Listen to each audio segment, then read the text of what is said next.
Hello, welcome to my YouTube channel. My name is Oluwatobi Akaji, and for today we'll be looking at Qubit, which is the basic building block of any quantum system.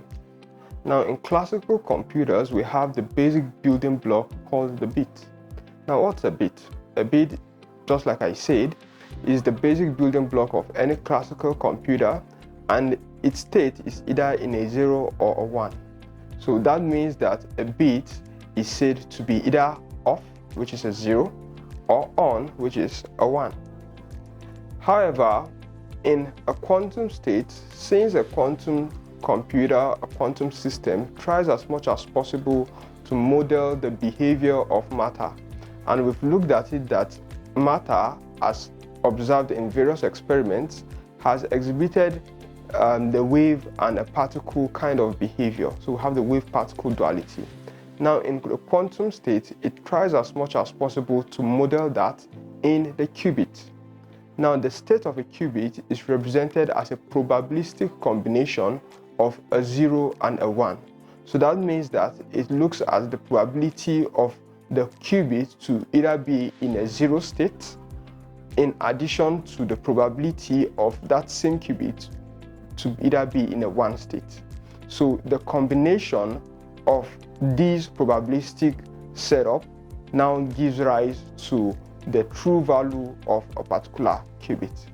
Now, for instance, you can have a qubit with a probabilistic state of 0, which is represented as probably maybe like a 0.1, in addition to the probability of it being in a 1, which is in a 0.9.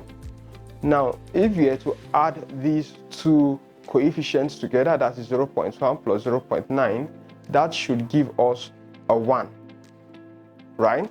That is the sum of two probabilistic states or two probabilistic measures, that the total should truly give 1. Now, that shows that we have a probabilistic state for that qubit to either be in a 0, that is 0.1, and then we have a higher one, which is a 0.9% chance of it being in a 1 state. There's a high probability that when that qubit is measured, it will be seen to be in a 1 state.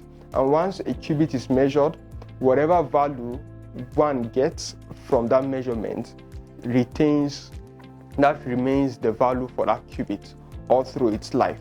That is, it remains in a 1 state unless it gets reset. Now, of course, one can also measure that same qubit and find out that it's in a 0 state. Now, since it gets it to be in a 0 state, now that ends up being the state, that's the result of that qubit whenever that qubit is remeasured at any point in time, except if that qubit gets reset. So that is the whole concept of the qubit, which is the basic building block of any quantum system. Thank you.